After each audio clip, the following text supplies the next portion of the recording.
Recording. Okay, call to order. Flag salute.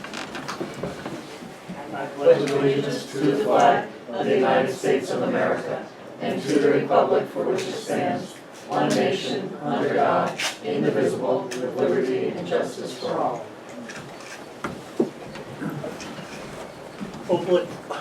Open Public Meeting Act statement. The New Jersey Open Public Meeting Law was enacted to ensure the right of the public to have advance notice of and to attend the meetings of public bodies at which any business affecting their interest is discussed or acted upon. In accordance with the provisions of the Act, the Board of Education has caused notice of this meeting to be published by having the date, time, and place thereof posted in the Augusta, Branchville, Lafayette, and Sussex post offices, and notices sent to the New Jersey Herald, the Star Ledger, and the clerk of the boroughs of Branchville and Sussex, and the townships of Frankfort, Lafayette, and Wantage. Mission statement. High Point Regional High School, in partnership with staff, family, and community, is dedicated to the quest for individual excellence.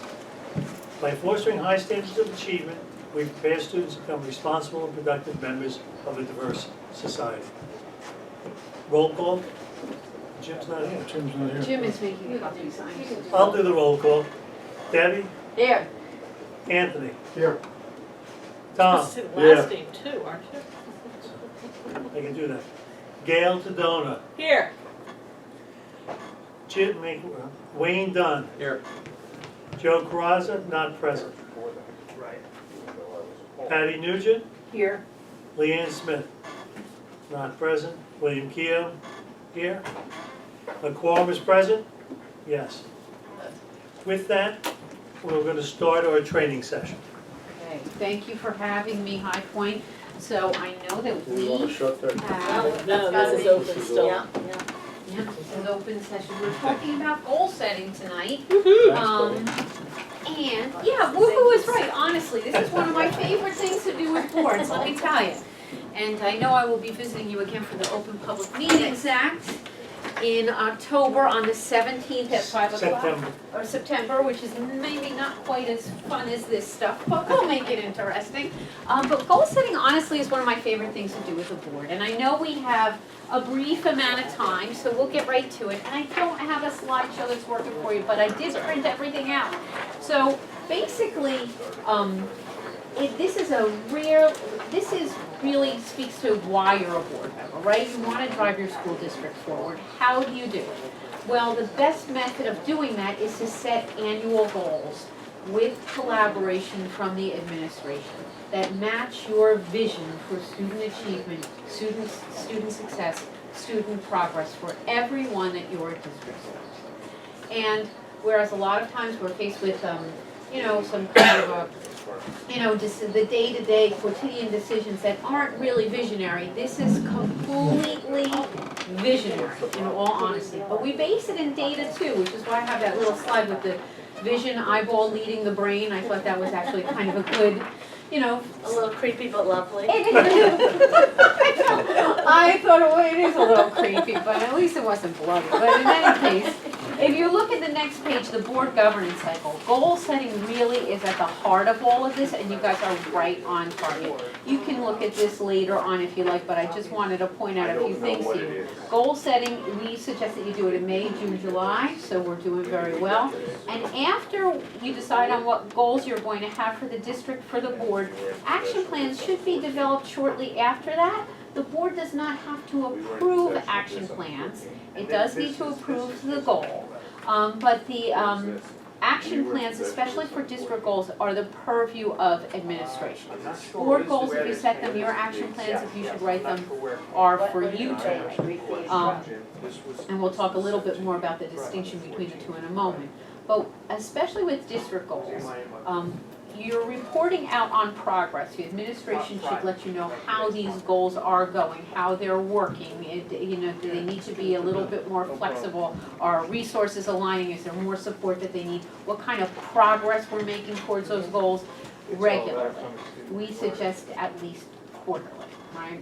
I've seen goals do it once, districts do it once a year. I don't think that that's optimal because, in all honesty, when you have, when you're doing your goal setting, And you're kind of keeping the entire year in your focus. These are annual goals, although sometimes they may be multi-year goals, and I do believe High Point has multi-year goals often, which is perfectly fine, and if that's the way it works here, it's great. But basically, we're just driving the school towards greater achievement, really. And then we're also setting up a culture of accountability, because if you only have one update per year on your district goals, I'm not quite sure where accountability fits in on that. And as you know, your CSA evaluation annually, part one is all based on progress towards goals. So that's why this is an important session. But I'm talking a lot, and I'm talking fast, so there are questions that you all have. Do you evaluate this in an open public meeting session, or are there tools for the evaluation? Are you gonna get to You know that? what, goals, actually, there are a few ways to evaluate progress on district goals, and one of them is the CSA evaluation, it's part one. But progress towards district goals really needs to be done in open session. And I will also tell you this, Debbie, a lot of new board members have called this year and said, well, I'm brand new and I don't know how to evaluate my superintendent on progress towards district goals, because unlike with the second part on the leadership standards, there's no, not observed. It's either, achieved, satisfactory progress made, or not achieved. And the reason why we do that is because the updates on district goals are done in open session. So theoretically, any member of the public who attends your boards regularly could honestly complete an update for, progress towards district goals, an evaluation on that. So, yeah, they do need to be done regularly, and they need to be done in public session. It's a good point to make, so I'm glad that you asked that question. The graphic that's next, okay, with these circles, on the next page, it's got a big blue circle on the top for district goals, and it interlocks with a few. The one that we were to talk about tonight were the district goals, and the board goals. So that's actually two circles.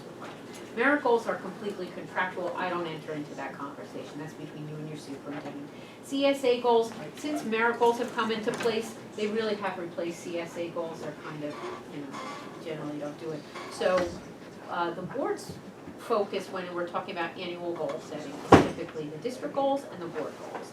The district circle is very big because it encompasses all of these areas. It's under program, instruction, staff, all of this stuff, and it informs the work of the district, and it is the purview of administration.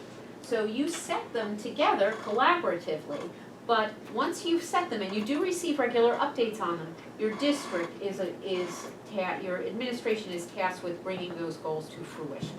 That's why you need the regular updates, right? To see if there's any kind of additional support you can give or any kind of changes you need to make in those goals. Board goals speak to process and procedure. So it's a smaller circle. There's less ground to cover with board goals if you have them. They are optional, not all boards set them. But if you are to set them, and I know you do set them here, they are completely within the board's realm. The board makes the action plans, the board is tasked with, effectuating them. It really shouldn't be, administration should not be doing any work to achieve your board goals, basically, okay? So when we're doing our goal development, and I focus on district goal development first, we consider a few things. Your vision for the district primarily, right? That's what makes it so rewarding to be a board member, is that you have a collective vision for the district, and that really needs to inform your goals first and foremost. Also your mission statement, which you read all the time, which I've included on, one of our printouts, just in case you needed it. It's a very nice graphic, I must say. So, yeah, you guys did a really nice job. I know you don't have a strategic plan, but you do have multi-year goals, as Scott was telling me, and data, basically. The kind of data that you get from administration, the kind of data that you're familiar with and that you want to know as a board member. And of course, you also use your previous goals. What's in progress, what's been achieved, what's not been achieved. Those will inform your goal setting as well. So, few discussion points that are germane to the whole district setting session. What are your strengths and achievements? What are you proud of? What do you want to keep going, right?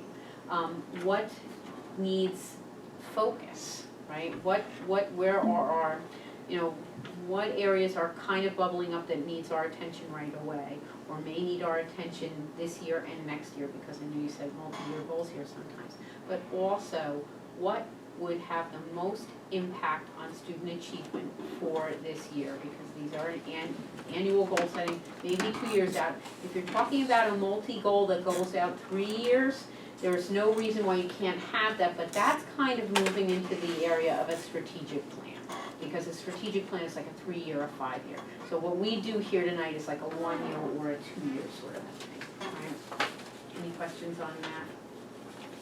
I also know that the word data is thrown around when we talk about goal setting sessions, and for some board members, absolutely understandably, that can be a loaded word or an intimidating word. And I don't want anybody to feel that way. So I put in your folders quite a few things on how to ask for data, the kind of data that you should be aware of.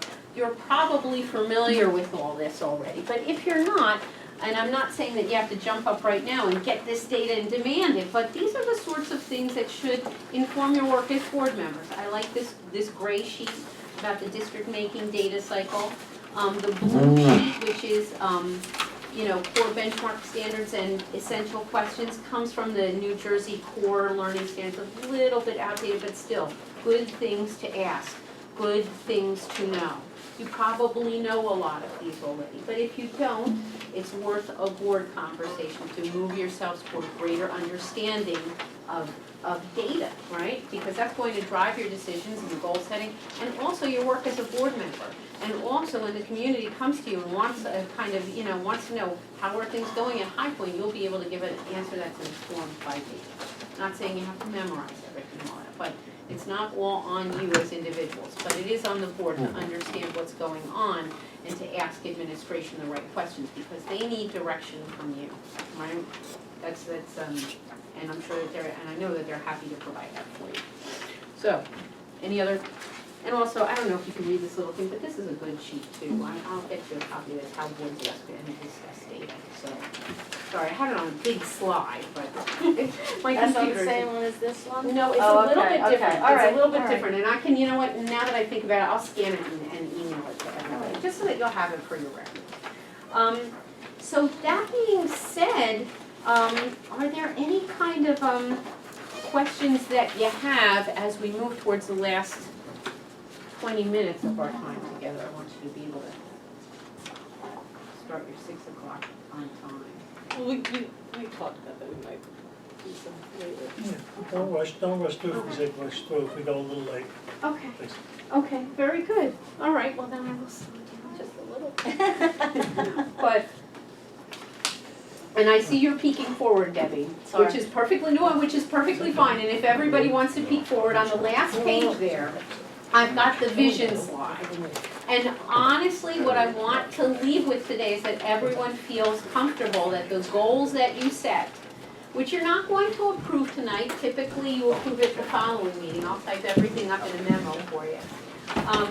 But the goals that we set tonight align with the board's vision for the district. I want you to come out of this session feeling very happy about the work that you did. You know, that this is going to be a good year for us, right? So that being said, let's take a look at the goals from last year, shall we? We've looked at our mission statement, we know that. Any thoughts on these goals? Well, I know on the handouts that Jim These got were the provided 18, for you. 19, this is We're what we looking at just did 18, this year. 19, yep. And And let's, the year before as well. yeah, it's a pretty comprehensive document, so that's a great resource. Save that for your folders also. And let's look at the district goals. What are your thoughts on these? I think that some of them actually could be, one at least has been a multi-year goal. But why don't we speak to our progress on those? Let's look at goal number 1. We have strong feelings on goal number 2 under district goals. The first one regards the use of data analytics software. Okay, and I'll read that out loud. Incorporate the use of data analytics software to enhance our efforts to assist at-risk students by measuring the effectiveness of our multi-tiered system of supports. Evaluate assessment data to establish a personalized and prescriptive curriculum and to inform instructional design. Well, I feel like it was kind of new this year, and it was good, and I don't know how much they addressed the at-risk. Well, I guess the teachers were having trouble buying into it, I think, so we need more time, Okay, okay. and, Right. yeah, so, And it's the first year that they used the link it. yeah. And I think it was challenging. It was challenging to the people working with this new program and how it actually worked and what kind of benchmarks and progress they needed to make. So, I mean, I think it's, not that it's not a good goal to have, but I think, Oh, no, yeah. but I think it was very challenging. So I don't wanna say that it was accomplished yet, because I think they're still working through. Okay. Motivating students to take it seriously, Mhm. motivating teachers and having teachers understand how to implement. Sure, yeah, I hear that a lot when there's new initiatives like this, absolutely. So, I mean, was this set up to be a multi-year goal last time, or do you think it's naturally moving towards that way to be a multi-year? Because this is where your administration is going to focus their efforts.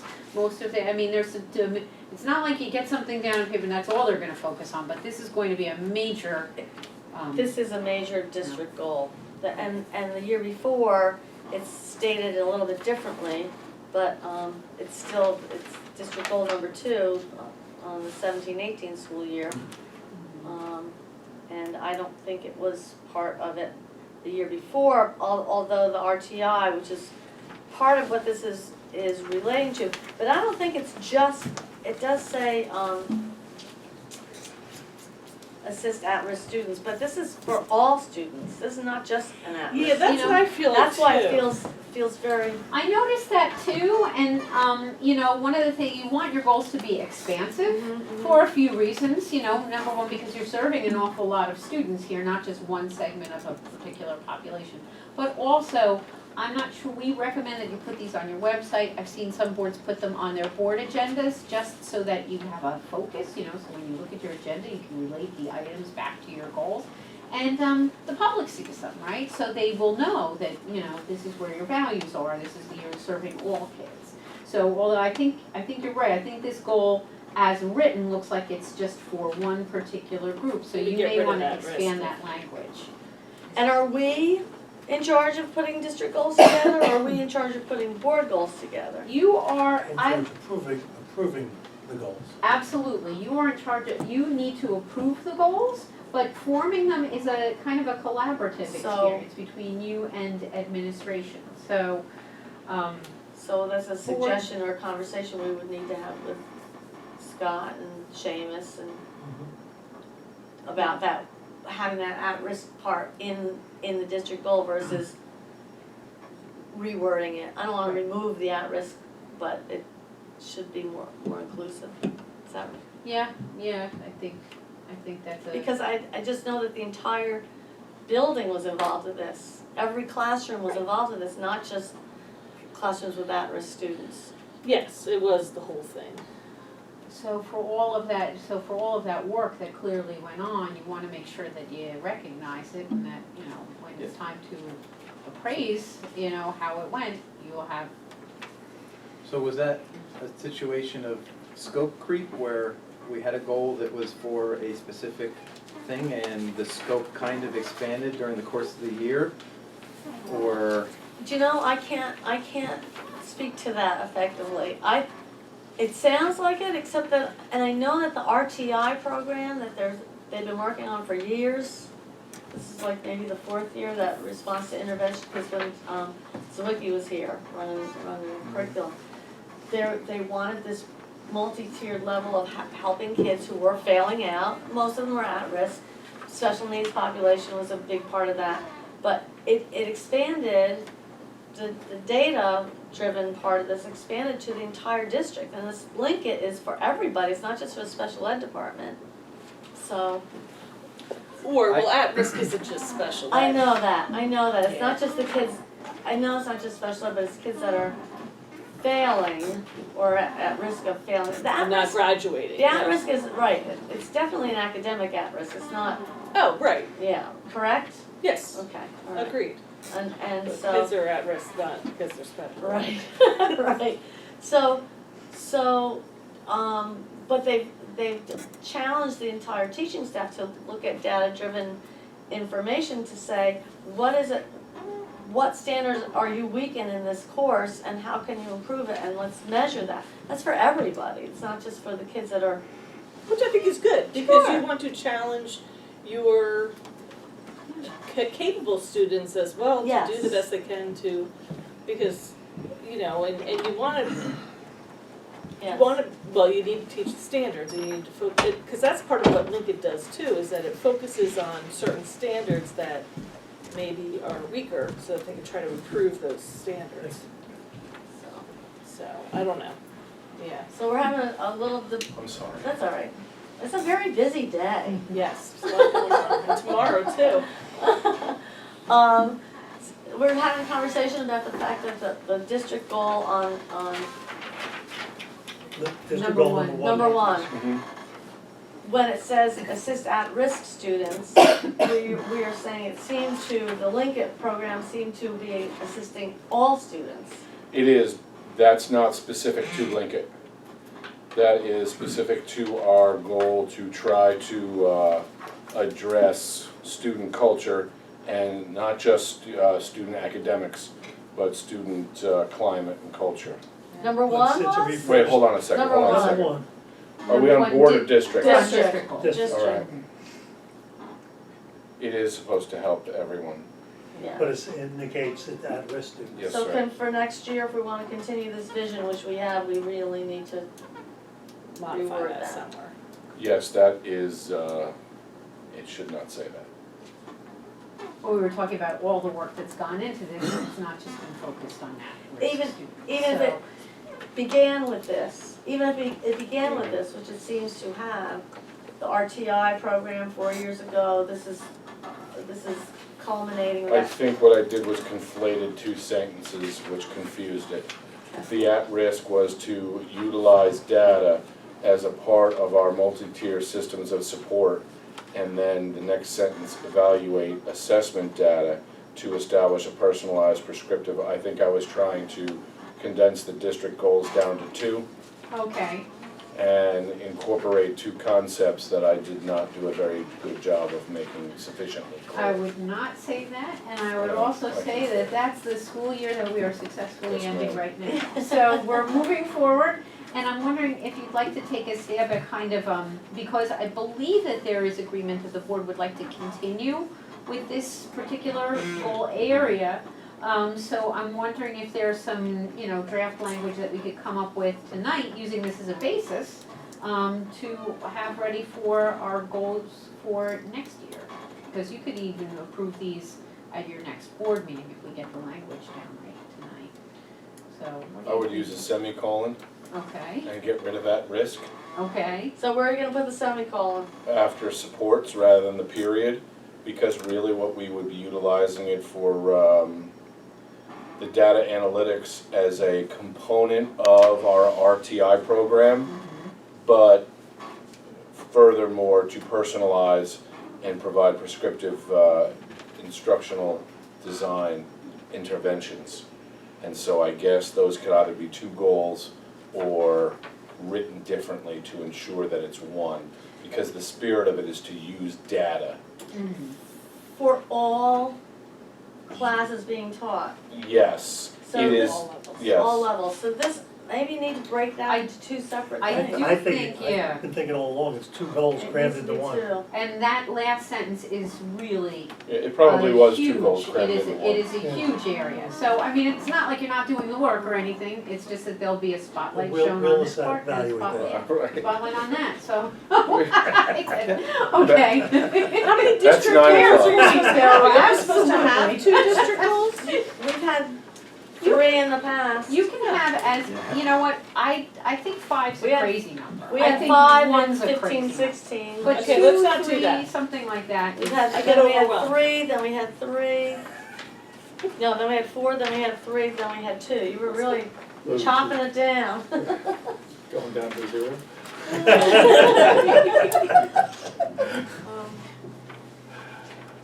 So what do we think? Are we thinking we could just kind of split this into the first sentence for, I mean, like I said, you know, we could have goals that work across different, academic years.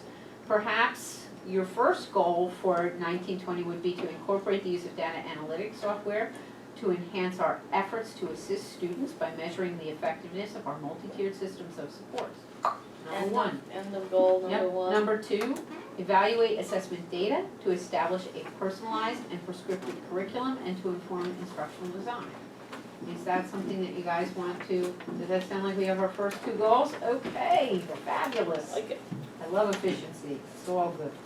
Okay, so our second goal from last year was to support staff, as it says here, in fostering strong relationships with students, so as to advance academic achievement, cultivate appropriate student behavior and respect, promote overall wellness, and strengthen both individual and institutional character, which goes to the culture, the climate that you were mentioning as he came in. So how has this goal been? Is this something that you think is largely achieved? Is it ongoing? Does it need to be re-encoded as a district goal? I'm seeing Scott, who has a very Well, important it's not, viewpoint. I can offer up, but it's certainly the board's, I don't wanna seem as if I'm. And tell us what's No, been you're going on. exactly right, Tell us what's but been it's- going on. That's the It question to ask, yeah. is a work in progress and has Sure. not been ultimately, look, have there been components? Yes, but based upon circumstances, our ability to have achieved that goal in 1 year were compromised.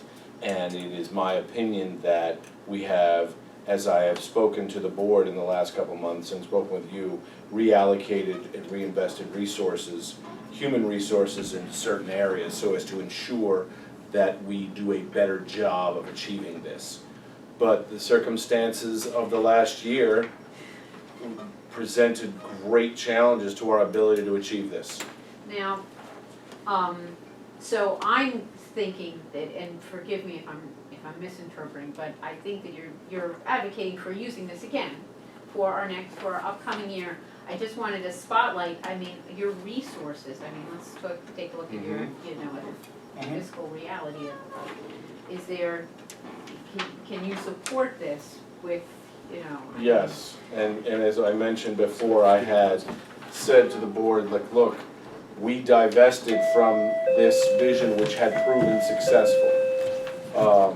It was a progressive educational vision from which we divested, and there is an addendum item tonight to reinvest an individual and hire someone as a counselor / SAC, and to apportion our psychologist, a good portion of one of our psychologists to a counseling center to provide for the needs of these children so that we can have a better, robust RTI program that utilizes data so we get to see real impacts on student respect and climate.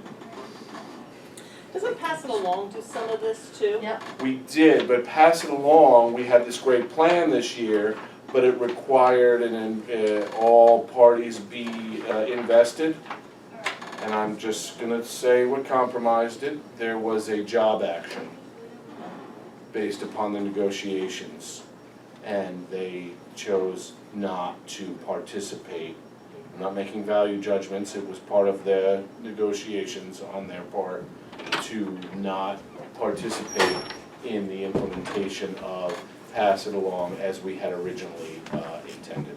So, but do you think that might be able to work this next year? Absolutely, as a matter of fact, the climate team has met on a number of occasions, and the surveys that we sent out recently did inform the prohibition of hats and earbuds for next year, which I personally was not overwhelmingly pleased with, but the staff stated clearly and definitively that that was an area of concern for theirs, and then they would like it changed.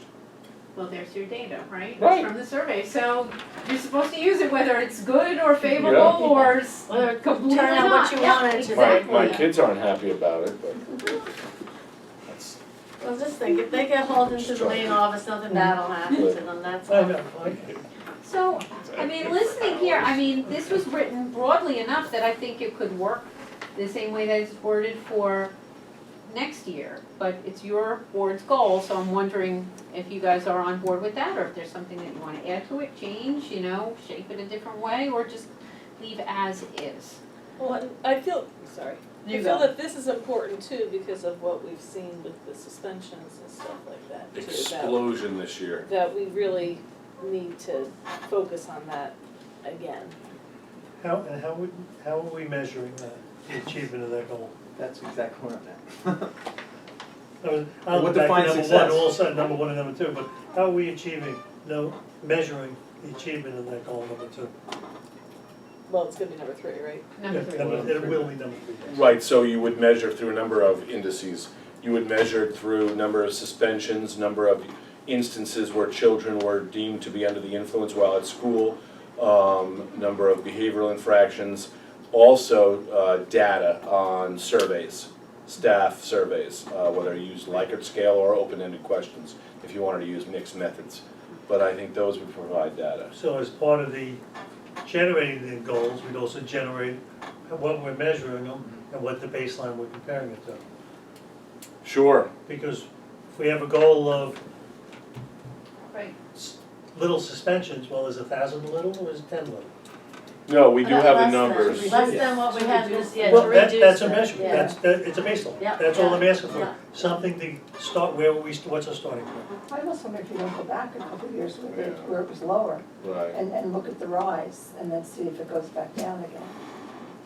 I believe it will, Yeah. because I believe that research is clear that that was effective. And I think our data was clear that it was effective.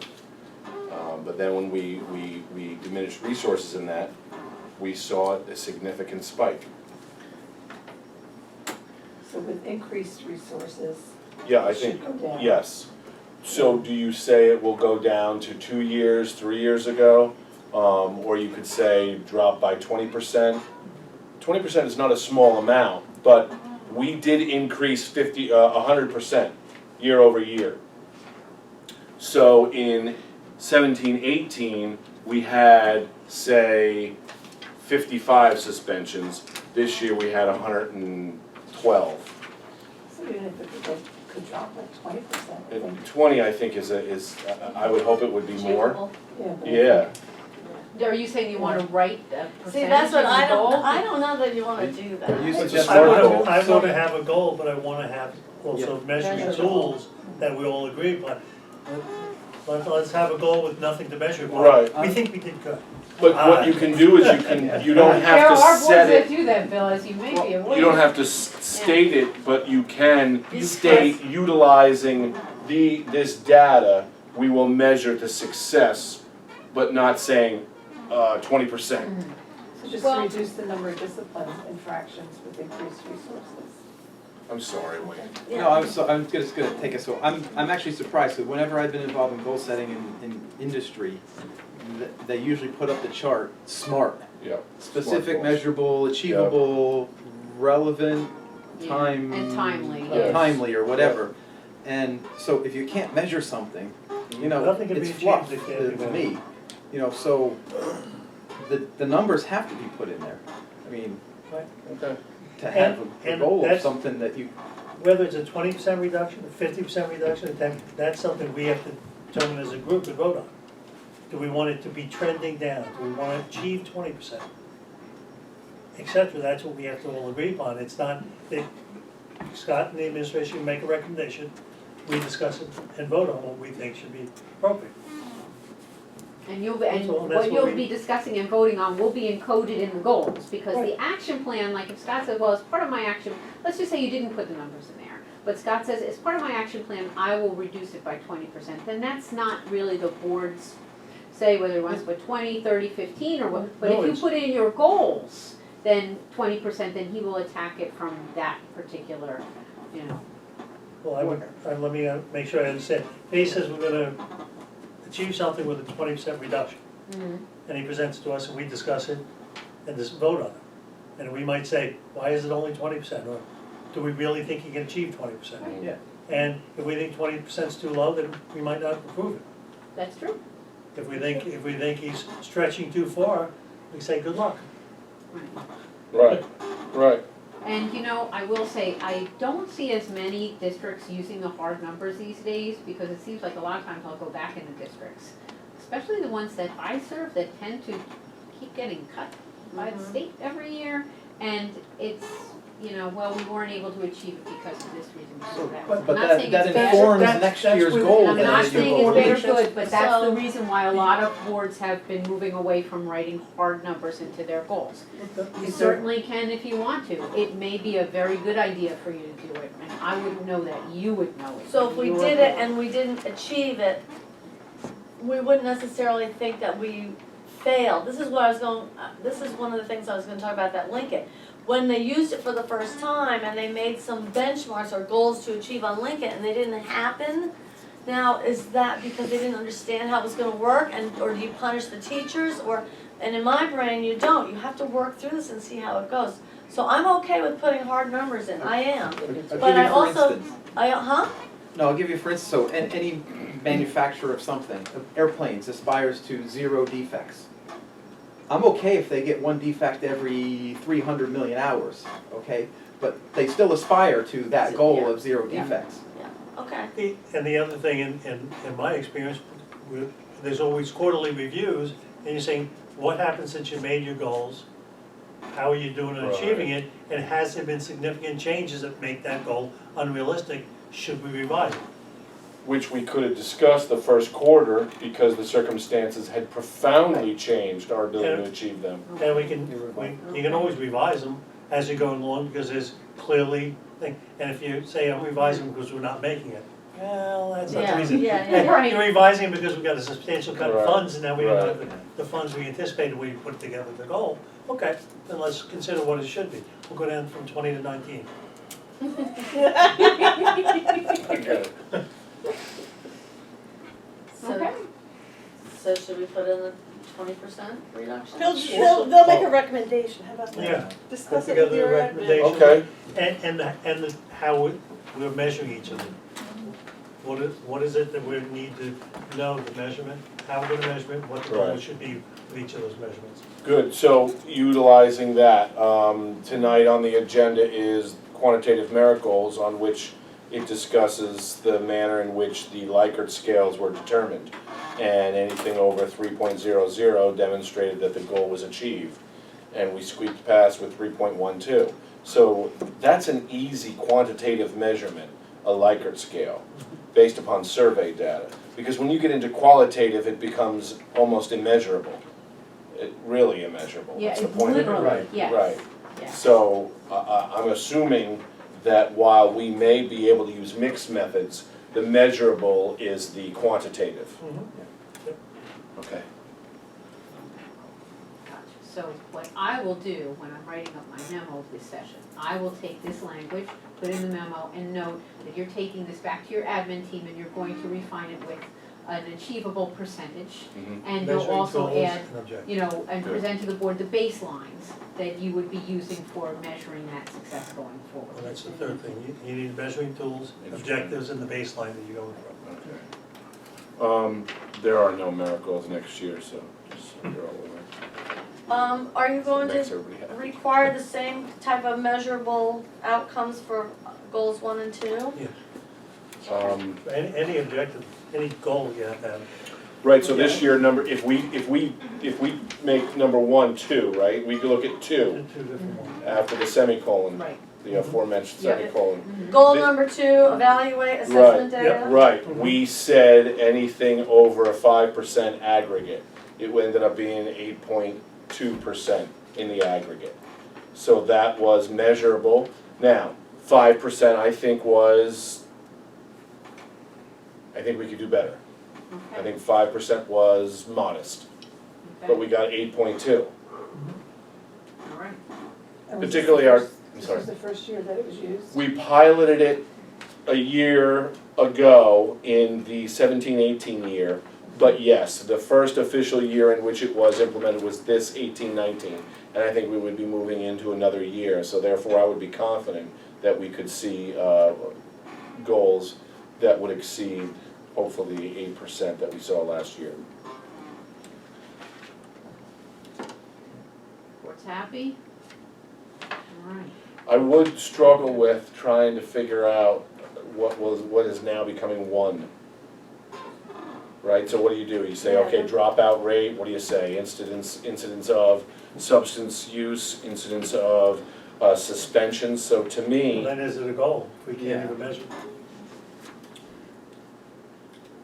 How have you been That's like saying I want measured? everybody I to be mean, how, happy here. when you. Well, it may you be know, as simple as yes or no. I mean, did we implement data analytics software? I mean, that would be weak, I think, but I mean, Then we have it to could say, be. is that a goal we really wanna yeah. approve?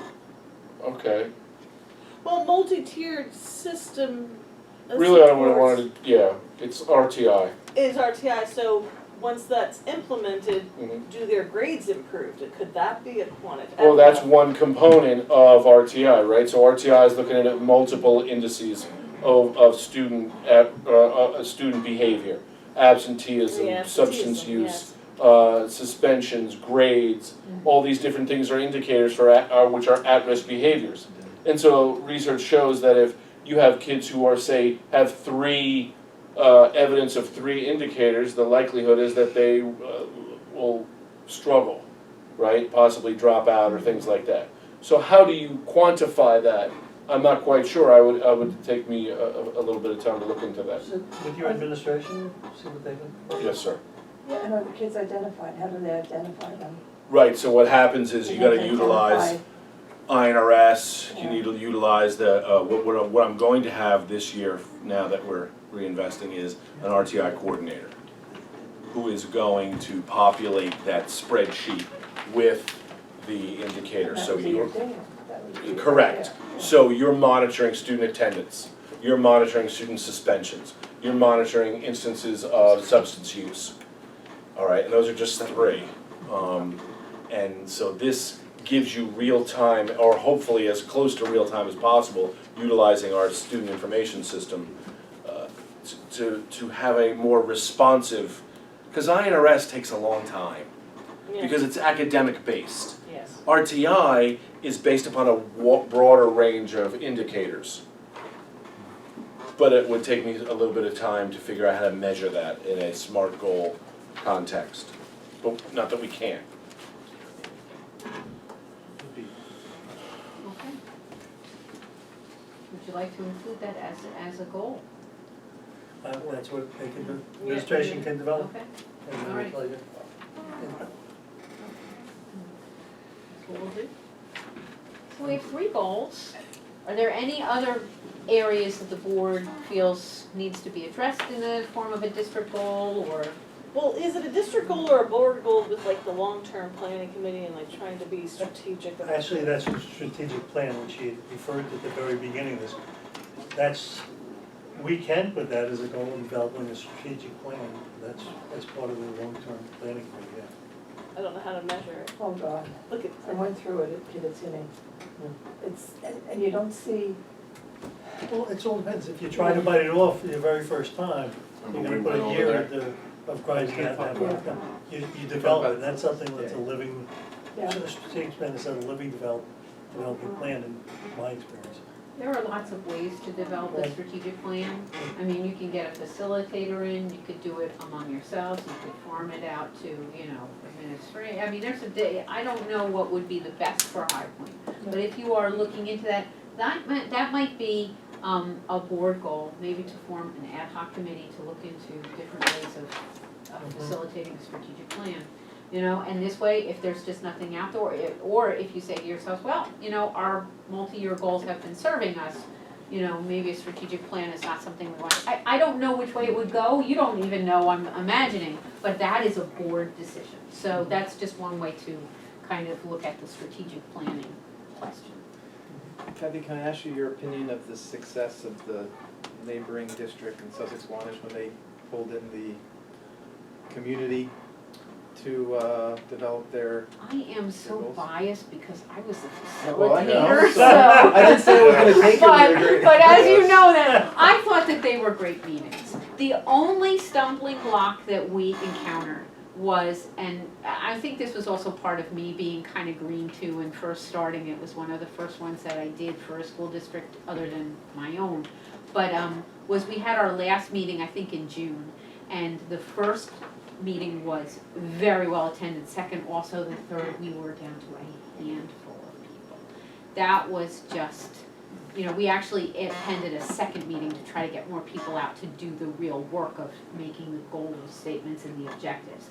That was difficult. But other than that, there were some things about it that were really, I think the district should be proud of. You know, I mean, it was a very inclusive process.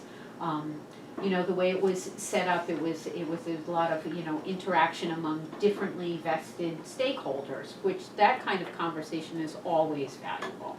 And I think that's really the best part of doing a strategic plan in that way.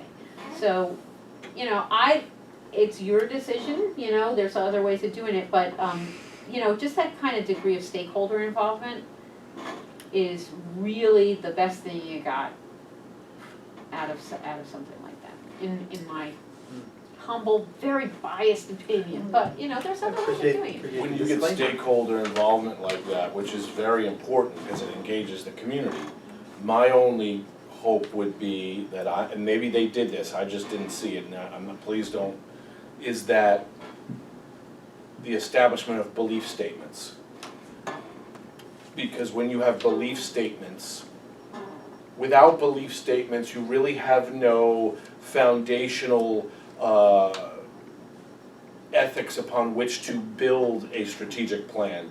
And so when you sit around a table, when you have a wide range of stakeholders, I will just use some of the examples we're talking about here. Sure. Some people want more suspensions because they don't want those kids around the kids who are trying to learn. And so what you have is you have disparate goals, which is fine, but belief statements enable you to navigate through those disparate goals by saying, look, this was the line in the sand upon which we agreed that the belief statements say we're trying to prepare our kids to be successful citizens. And this is a line in the sand and what we believe. Therefore, fitting them for an orange jumpsuit by suspending them more might not be in line with our belief statement. Right, and this is a huge conversation, you're hitting some, you know, very important points that I'm glad you brought to the table. And I will tell you that when we facilitate strategic plans, the mission statement is the overarching and underlying philosophy that it's the guiding light. So I will tell you, if you're not happy with your mission statement and you're going to use a facilitator like ours, make sure you have one that you agree with. Because I think that is critically important. I know some people think mission statements are stuff. I'm a cornball. I think that they're very important. So that guides the work. The other thing too is when you bring in the stakeholders, it's not just enough to get them all talking. We have to work towards refining towards a broad goal statement for each area. First of all, figure out which goal areas you're going to have, because you're not really sure until you get these kinds of conversations going. It's also a measure of trust. The board is really handing the reins over to a certain degree. But those kinds of conversations, first we establish the goal areas, and then based on work that was done prior to that, you corral that into, you know, goal statements for each area. And it needs to be broad, and there's a lot of work that goes into that, so I really can't, or I wouldn't want to, and you wouldn't want to hear me try to encapsulate that in a 3-minute, you know, quickety thing. But these are things that you need to think about. You know, sometimes the work that comes out of it, the district says, well, we're going to use that as, you know, our raw material, and then administration kind of refines it into a document that's put in front of the board. I've seen that just happened in Patterson. Patterson's gigantic. I just delivered that plan today. You know, you know, as wonderful as those meetings were, and they really were, you can't, it's not like running one in, like Sussex County Ed Services, where there was just a handful of us. You know, it's very different, but we use the same kind of format, and ultimately we arrive at something that the board feels good about approving, because a strategic plan should be a board-approved document, you know, wherever it comes from. I've also worked on boards where they just did their strategic plan completely internally. I've also worked with the boards, it's a different thing where we just kind of do it in, again, it's a small community, we did it over 2 sessions and we followed a different format. And administration took that work and made it into a strategic plan. So there's all, it's worthy of discussion, it's not something you can kind of conclude in 10 minutes, but if a strategic plan is something that's on your radar, it's worth vetting, you know. It's worth vetting, how you're gonna do it, why you're gonna do it, is your mission statement solid? Is your community ready for it? One of the things I didn't hear previously that, in my experience, has always done, if somebody's gonna propose a goal, the first thing they should propose is the reason why it's a goal. Oh, yeah, Why are we focusing on this? right. Right, well, you know, administration, that's where, part of, when we do goal setting, it's critical that everyone's at the same table, because administration can tell you what they need, right? What do you see in the school? We're not in the school every day, right? Administration is, they'll know, you know, and based on your vision for the district, right, your values, you'll be able to say why you need a particular goal. That comes from here, that comes from here. One thing that I hadn't maybe discussed when I was getting this document was the consideration of the capital projects relative to state aid reductions and to what extent that becomes a purposeful goal, which I think we were working towards in the long-term planning committee. That's kind of where I was, partly where I was going with Okay. part of it too. I think that's something that respectfully, I think that should be included in our district goal, because if it's not, We're gonna be in trouble. District goal or board goal, or doesn't it matter to you? That would be a district goal. Okay. So that would mean we'd have 4 district goals. It's okay, we can that's do it. fine. Especially Because some I of them think are this one's repeating, just we're not, don't do they're five. not all brand new. Yeah, no 5. I think there were 4s. The first 2 you're continuing, you know, Okay. continuing to focus. So draft something up for that one. All right. Okay. Is that okay? Sounds like you've got something at the ready, so when you have it, Scott, read it out to us and we'll put it in the memo, so. So, right now, Ability to If read. you No, want not to, right we can. Not right now. Okay. Have improvements, right? Okay. It's not necessary we have these ratified by July, is it? Is there something? There's no There's timeline no on deadline, it, so- there's, As yeah, soon that's a as- CSA Yeah. evaluation you gotta have by July, but, you know, if you wanted to put together, did you actually write a draft goal already? Oh, no, or, you can put it in front of the board for the next meeting. no, but if the board wanted it tomorrow, I'd get it to them tomorrow, All right, I figured you'd say because, something. you know, I Take don't a want you week. to look. We got other things to do, let's keep going. Tomorrow's graduation, Yes, I know, that's why I'm here tonight, right? Yeah, We yes, sit around a few whatever times. you want. Okay. Listen, I'll get it done tomorrow. No. No, There's something Worry about Board graduation tomorrow. tomorrow. This is not an emergency and I want us to take our time with it. Okay. All right, so board goals, I think we've got the 4 solid, you know, district goals here. So board goals really, since it's up to the board to effectuate them, we're talking about professional development, we're talking about process, governance, things like that. You go back to your handout. I had a couple of, you know, bullet points for you that we put in front of boards when they discuss whether or not they want to have board goals, and when they have them, what they would like to use. So it's basically what will improve our governance skills, what will improve our performance, what will improve, you know, what, is there anything out there that we could use to support the district goals, that sort of thing. So I know that you have set board goals, in fact, you set more board goals than district goals in the past, which kudos to you. Most boards don't quite do it that way. But what are your thoughts on last year's board goals? Did you revisit them a lot, or, I mean, some of them I think are just part of your wheelhouse, like number 3, really. It's probably something that you're constantly concerned with, right? I personally don't see the need for that one to be in there, because if we, what's the contrary, you know, to not demonstrate fiscal responsibility? Somebody is gonna let us know if we don't do that. Like your And conscience, let us know when we yeah. do it. No, Mr. Hitler. We're recording here. Okay. Number 2 is a little tricky. I'm not sure if a Board of Education could actually accomplish that on its own. So, I know you guys like continuing goals, but that, if you're going to do that, you might want to, I think that our Reconsider the board wording goals there. don't really Yeah, work at all, the ones Yeah. that were here. So I like what you put up in the essential questions, our own, individually, our own ability to improve being board members and working in this community of working here together, I think is better than us having board goals that make them do something. Our board goals should be about what we're doing, not what the staff and which administration kind are of goes to doing. the next thing. right, which is kind of in conversations that Bill and I have been having regards board certification, because you guys have taken time out from your meetings to engage in training as a unit, right? I mean, you can go, I know I see you at a lot of programs, Wayne, and those are for the individual, but you've also taken the extra step to learn together. So boards do have an ability to obtain NJSBA board certification, which unfortunately does not, you know, restore any of your state aid or get you any kind of bonuses. I've been asked that question, no.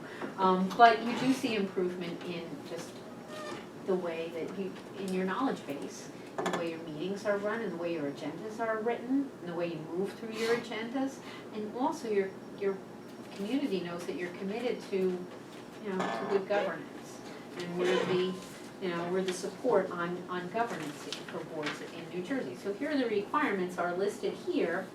And if you wanted to make, you know, go in for board certification, part of that, you've already earned a few credits for this year. Could we include last year, because we did have a, was it? Yes, you When did. did you It came out come in last year. Mhm. So With you us? already have a We credit have for that? that.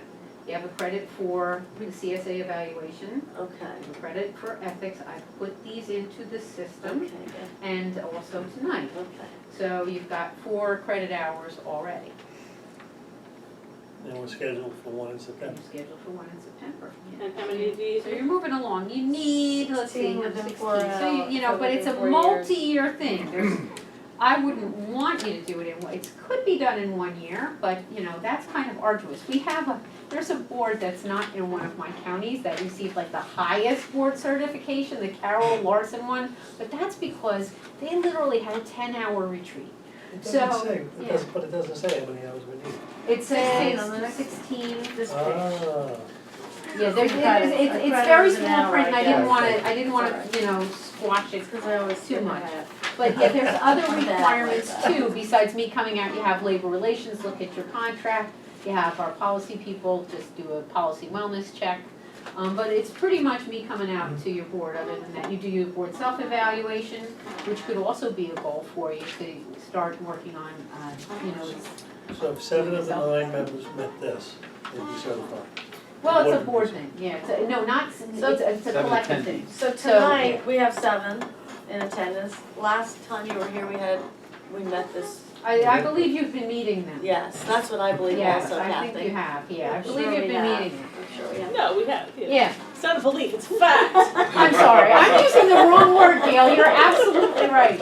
I am So- using the wrong word. That's all right, he uses children all the time too, so. I No, I noticed that when you say I've children too. started, I think that's and I it. explain it all the time, but then I'm not gonna explain it anymore, I'm just gonna change. So could we have as a board goal that we are Working towards Work board towards for board board certification? Sure, I think that's You okay with great. that? Gold standard. that's awesome. Gold standard. You will be the only board out of my 3 counties that I'm working with towards board certification. Let's go for it. I think Right. that's great, So, Yeah, because that's such a great public relations thing as well, that the public knows that we care to do this extra work and you can have put these it on your workshops. website. And also, when you finally achieve it, there's a plaque involved. Not that we work for plaques, We're but gonna, it is we're gonna have it on our No, no, table every meeting. No, and it'll be at the county meeting, so whatever the Mohawk House is serving that night will be in your honor. But that would be a really good feeling. That would be, I think the last board that was certified, Hardiston and Newton were the last boards to be certified in Sussex County, but that was a couple of years ago. No one was certified last year. And do I'm you not need sure to if keep anyone was certified maintaining before. that, or once you get You certified? do, yeah, you should Yeah. keep it up. We're actually looking to revisit that, because there used to be a recertification program, but it was a little complicated, so we were working on, making it a little bit more authentic to actual boards. Here's where you're going to have a yellow light. If you'll notice on that page 7, okay, and this is kind of out of your control. I think it's there, all right. Look at the second little diamond thing, okay? It's the turnover, Oh, it's the turnover. that's a problem. It could be, It's the what? it could be. I'm not saying that that's going to stay as a requirement, but if you're basically, and you can kind of see why that is the case. If I'm going to a district and they're getting certified, but when I started the process, there's no one left except for 1 or 2 people, then that's not really authentic. That's okay. That doesn't bother me in the least, because Still work towards honestly, it. because can we're still still work, working, that's so there's exactly still people that are here, Right, if we still continue being, it as a board Yeah. objective, That's exactly We're right. still doing There's it. Well, I don't think we going should to be count a the one benefit. credit last year. I don't think we should count that because we have had a little bit of Turnover. turnover since then. So let's start with this year. We've already gotten, how many credits this year? This will be your third Third, and credit, we're gonna have and a then next fourth. month, well, not next month, September, you'll have a fourth. Yeah. If you wanted to do a retreat, that's something you could work on. Anything And at that'll workshop? definitely. I Is like there anything that. offered at workshop for? No, Just no, individual because it has training. to be a board thing, which has to be, advertised, and your community needs to be able to attend it, sort There of was thing, if they recognition really for want to. boards that send all their members. how many board Well- goals do you think we need to have? Oh, that's up One? to you, that's up to you. The only thing I was thinking of is that we've already been revising some of, I guess we revise the policies every year or something like that, but like. You're talking about bylaws, just our board Bylaws. bylaws? Bylaws. We did revise several bylaws, however, in the last couple months. Right, we should continue to maybe look at some of the bylaws. Great. I'm just throwing I know something out Many of there. the revisions were in the interest of improving transparency, Yeah. so Yes. if it were up to me, I would say something that should include that word transparency. Thanks, Mr. Kehoe, for those efforts, but let's take credit for what has Yeah. been done. Update board bylaws so as to reflect transparency and Okay, sure. improved transparency or greater And transparency. function of the board. There you go. So, what was the first word you said about bylaws, before bylaws? Review and update Yeah, bylaws so as to. In order to, So as to affect maintain or improve the transparency. improve Improve transparency transparency. and operation. So, yes. transparency and operation service of the board. I like that one. And if you wanna have something measurable for the first one, us striving to become a certified board, you just wanna say something about the fact that we will complete at least 4 credits per year as a board. Then if we don't achieve certification because of turnover, but still our board every year, the group that's Yeah, yeah. sitting is, That's a good number, because if you don't, Yeah. was it 16 in 4 Yeah. years, Yeah. so. so if we do 4 in a year, we're working towards it. It's not our fault if people can't maintain the But commitment so that's over- what, that's 2 board goals. Yeah, that's good. And those are very solid. And we already have 4 I mean, district goals, so we don't need Yeah. more board goals. Good. We got 6 goals. I know you're kind of flipping the script a little bit. You had more board goals Okay. traditionally and less district goals. So this year we're gonna try it in versa, so. But I think we have some Thank pretty you. solid things to build on. Yes. And what I was aiming for everyone to be happy about the district and board goals, I think I'm feeling it, but you guys would know better than me. So, I mean, is there anything we're missing? or something that isn't quite matching up, or, is everybody satisfied with this as we're going, you haven't approved anything, so of course you can adjust, before you vote on it, but Well, we'll talk How's about it everyone again, at next meeting and approve them if we are happy with the way it's been worded. Yeah. Alright. Okay, well then, Thanks, my Kathy. part here is done. Thank you guys. Thank you. And we really appreciate it, you do a great job. Well, you guys are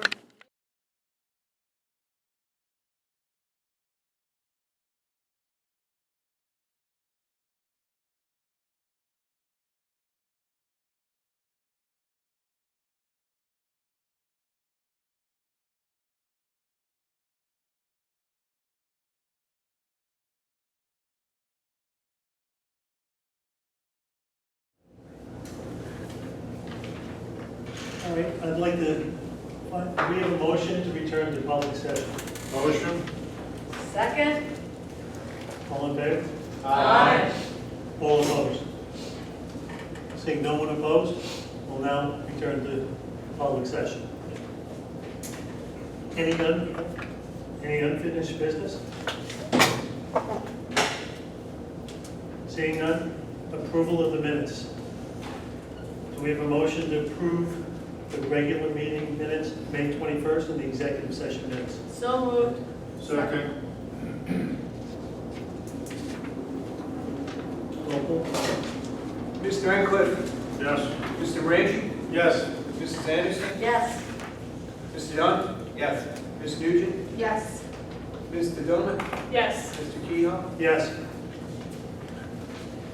Public comments, agenda items only. In accordance with the Open Public Meeting Act, we will open the public comments for agenda items only at this time. Each speaker should state his or her name and address.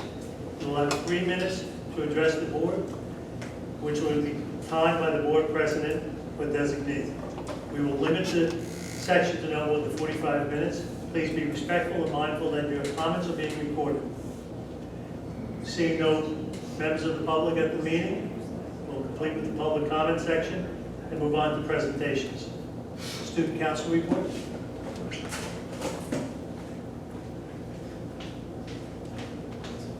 Good evening, everybody. So as student council is wrapping up the end of the year, our last big event is our executive elections.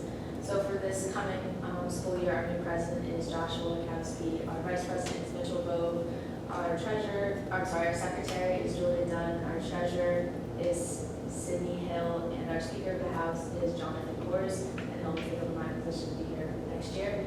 And one of the things to top off this year that I wanted to note was our administrators came up with the idea of having all faculty write us little letters, all the seniors, of like watching us grow up and becoming these great new people. And it was like really sweet, and they gave them to us today at our senior breakfast. And it was like really cool to like open up and be like, oh, like this is a letter from my son I wasn't expecting to get it from.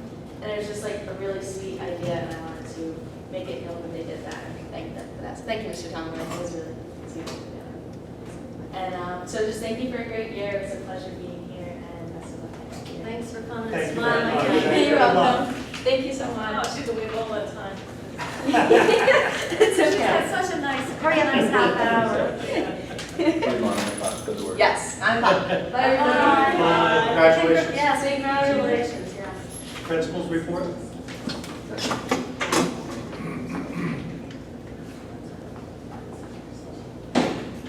Good evening, everyone.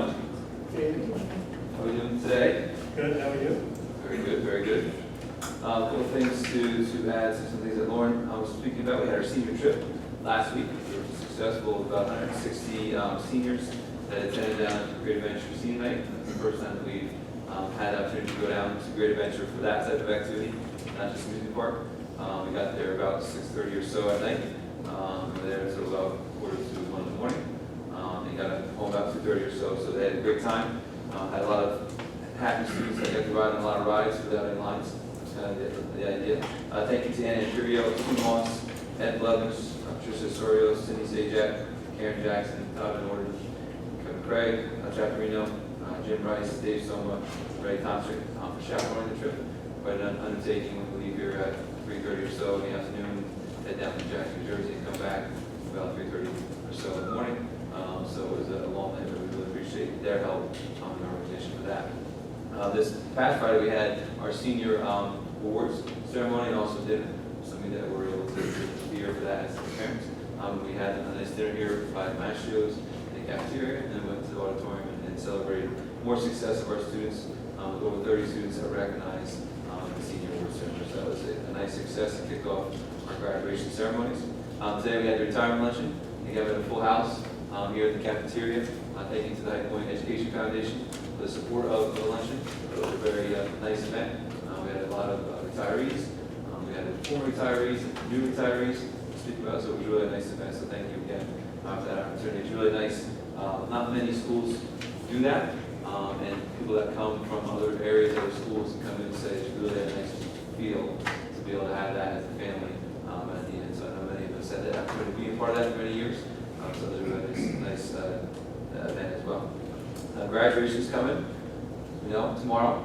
Well, it doesn't look like it's far away, but hopefully the forecast is wrong, and we can get some sunshine in the afternoon and maybe get outside. But that doesn't look like it's going to happen. So we have 2 rehearsals completed. We have 1 more rehearsal tomorrow morning, 9 o'clock with our seniors. We also are doing again what we call our senior walk, which is a clap out. We take our seniors throughout the halls and give them a chance to have all 9, 10, 11th graders out in the halls with the teachers. And then the seniors walk through the halls and clap them out as we go to our next rehearsal. So the seniors are excited about that. Lauren and I was talking about she's excited with that at the same time. Because it means things are coming to an end. Chapter of this, part of their one step in their huge journey, and now it feels like everything, right? It's coming to an end. So a lot of mixed emotions that we see with seniors, especially in the next couple of days, because as we closer and closer to reality, but even with when they have great plans and great ideas and great concepts, it's still worry and concern. Graduation is tomorrow night, starting here at 10 o'clock.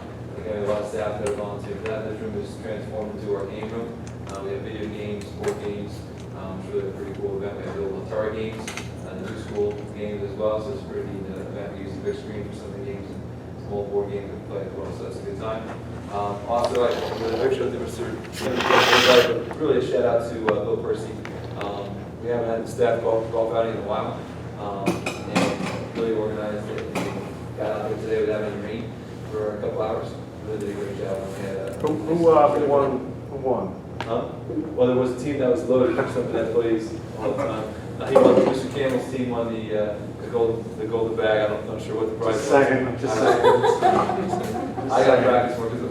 Is that thing on? So my gloves have been out for about 4 years. So I took them out and I had mass pilings in my shoes. I had my golf towel looked like Swiss cheese.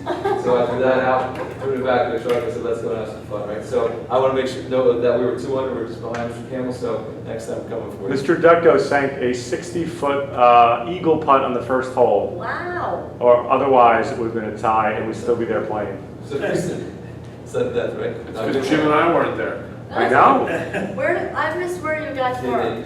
Good neighbors, like lady. Yeah, So it was yeah. nice time. Kudos to Bill Percy, really did a nice job organizing that, and really nice, again, a nice end of the year event that we have not done for a while, so it was nice to do that. And last but not least, we have released our tentative teacher schedule for 2019-2020. So all teachers got a copy of that before they go out, so they can plan accordingly for that next year. There will be some minor changes during the summer with test results that come in, and changes that may be modified as well. The tentative schedule is released. Okay. Any questions about any of that?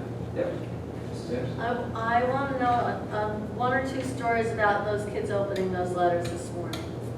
Tell me what happened. So we just talked about a little bit, Mr. Campbell, myself, and Lauren talked about it a little bit, and we said, is it nicer to get a letter from somebody that you didn't expect it from? And Lauren actually gave us perspective, which we didn't, I really think, is that, yeah, it is, because you kind of like, okay, I'm going to get it from this person, I know I'm going to get it from this teacher because I'm close with them. Getting from somebody, small board games we play as well, so that's a good time. Also, there's a picture of Mr. Campbell talking more about it, but really a shout out to Bill Percy. We haven't had the staff golf outing in a while, and we really organized it. We got out there today without any rain for a couple hours. Really did a great job. We had Who won? Well, there was a team that was loaded for somebody that plays all the time. He won, Mr. Campbell's team won the golden bag. I'm not sure what the prize was. Just saying. I gotta practice more, because, is that thing on? So my gloves have been out for about 4 years, so I took them out and I had mass pilings in my shoes. I had my golf towel looked like Swiss cheese. So I threw that out, threw it in the back of the truck, and said, let's go and have some fun, right? So I want to make sure note that we were 2 under, we were just behind Mr. Campbell, so next time we're coming for you. Mr. Ducto sank a 60-foot eagle putt on the first hole, Wow. or otherwise it would have been a tie and we'd still be there playing. So sudden death, right? Jim and I weren't there. I know. I missed where you guys Hidden were. Acres. Hidden Acres, yeah, lady, yeah, Yeah, so it was yeah. nice time. Kudos to Bill First, really a nice job organizing that, and really nice, again, a nice end of year event that we have not done for a while, so it's nice to do that. And last but not least, we have released our tentative teacher schedule for 2019-2020. So all teachers got a copy of that before they go out, so they can plan accordingly for that next year. There will be some minor changes throughout the summer with test results that come in, and changes that may get modified as well. The tentative schedule is released. Okay. Any questions about any of that? Yep. Mrs. Anderson? I want to know 1 or 2 stories about those kids opening those letters this morning.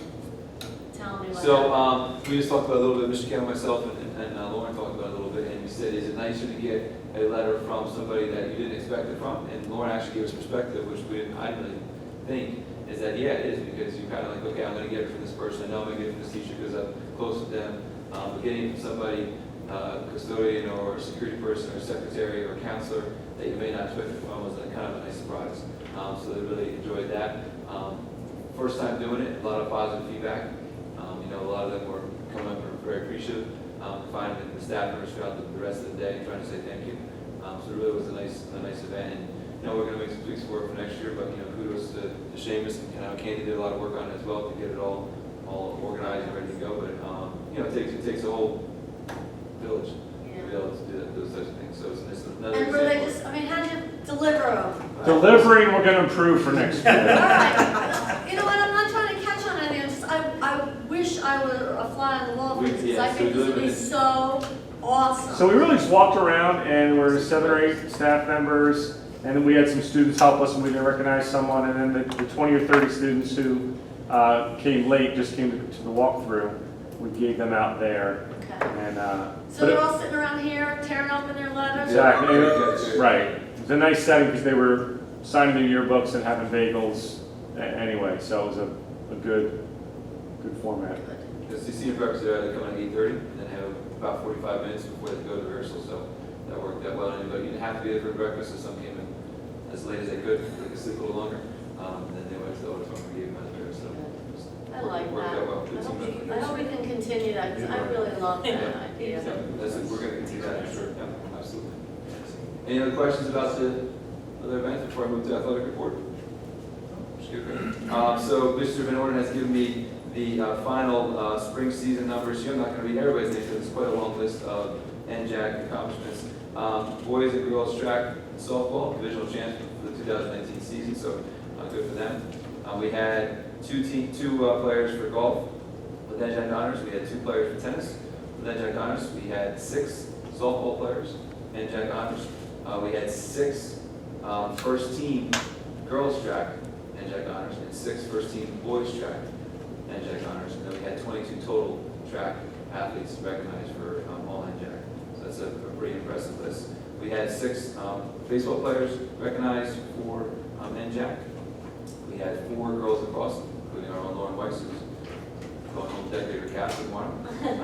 And we had 3 boys lacrosse NJAC team recognitions as well. High Point claimed 8 divisional championships this year, the most since the inception of the NJAC. So we can see that at the end of year report, spring season had success. Mr. Gordon is very proud of all of the accomplishments for the season, and that was really a nice high mark for us to achieve for divisional championships. So looking forward to building that for next year. Okay. Questions? Thank you. All right, thank you very much. Curriculum and instruction? Hey, thank you, good evening. Good evening. Timer. It's already started. I'm pleased that the microphone is working today. He was here this afternoon. Murphy's Law. We have a a packed house, it comes out. Just a couple of quick things. So Joan Smith, Mrs. Smith's play for our special needs students, the highlight of the year, spectacular. And this was unsolicited. Mr. Fior and a group of math students created t-shirts and participated in the play to support Abby Drew. And it was really one of the many touching aspects of that day, which was really fantastic. Snooj, were you involved with that production? Yes. Right? Yes, we did the show at Kittatinny Wednesday before and then here Friday. Terrific. Thank you and congratulations. Thank you. So that was really outstanding. We did not have a quorum at Career Day, but we did have 4 board members, so I want to thank Mr. Dunn and Mr. Carrazza and Mrs. Anderson and Mr. Dona for being here. There was a great vibe in the room, and we hope to build on it, continue to do things to help our students to visualize their future, whether that future be SCCC, Cornell, a career immediately out of high school. We need our students to be confident that we're preparing them for a variety of pathways. We are a phenomenal college prep institution, but we need to embrace and convey that we are a comprehensive school supporting every pathway. And Career Day, I think, helped do that, and it was a very nice community event. So thank you to the board for your support and for being here. I have an agenda item on the agenda this evening for 3 staff members to be approved to provide tutoring this summer. For the last 2, for the last 2 summers, we offered students who failed a math course the opportunity to come in for approximately 10 sessions and earn back their credit. We think it's a very fair, reasonable approach. A student who fails a course, they can take the course online through EduSeer. They can go to summer school at a traditional summer school program at Newton High School, I believe.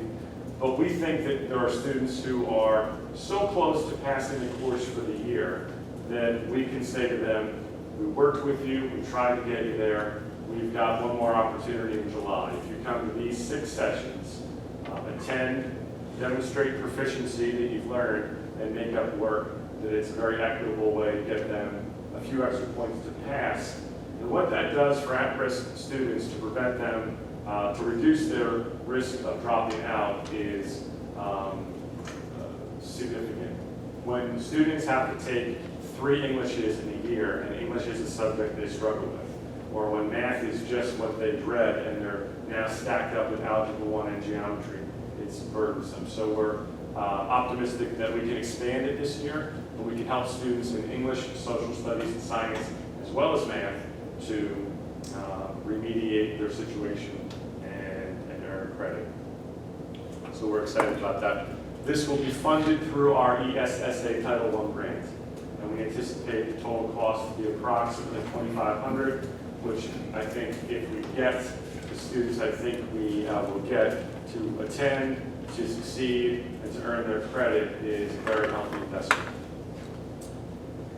Our program of studies, to members of the board here that are new this year, we're very proud of our digital interactive program of study. And it's accessible right now through a main link off our banner page. But if you do have the opportunity to look at it, it is interactive. So all of our courses appear in graphics like this, where you can see their connectedness to one another. It's embedded with videos and tables, and it helps students and their parents to look at our curriculum in something a little more lively than a Word document to see where they can go. So we're very proud of that document. But on the agenda tonight, I have requested the board approve 2 amendments or 2 changes to what was approved in December. And the first is a course that we've discussed previously called Career Exploration. We're slightly revising our work study program, broadening it, and allowing more students to come here for 4 hours senior year, leave at 11:30, and go and work. And we complement that work experience with a business course that they take during unit lunch. So these seniors will have 4 courses in the morning, traditional courses with all the other students. Then they'll take one specific course during unit lunch. So altogether, they'll have 5 courses, 25 credits, and then at 11:45, they've met their 4 hours required by the state of New Jersey, they can leave and they can work. But that course they take during the lunch will be taught by Brian and Emma, and it really will build on and complement their work experience. So we're excited about that because we have students who need a different pathway, and we think this will facilitate that. I apologize for the graphic problems. Did you have Mr. Wallace work on it today while he was in here? I did not. I did not. The other change we've spoken about at previous meetings is in the program of studies that we're changing the weighting, because rather than having marking period assessments worth 5% per marking period, we're returning to a previous weighting system of 10% for a midterm and 10% for the final exam. We're confident that we're going to have better, higher quality, more authentic assessments that our teachers are going to work in their PLCs to build.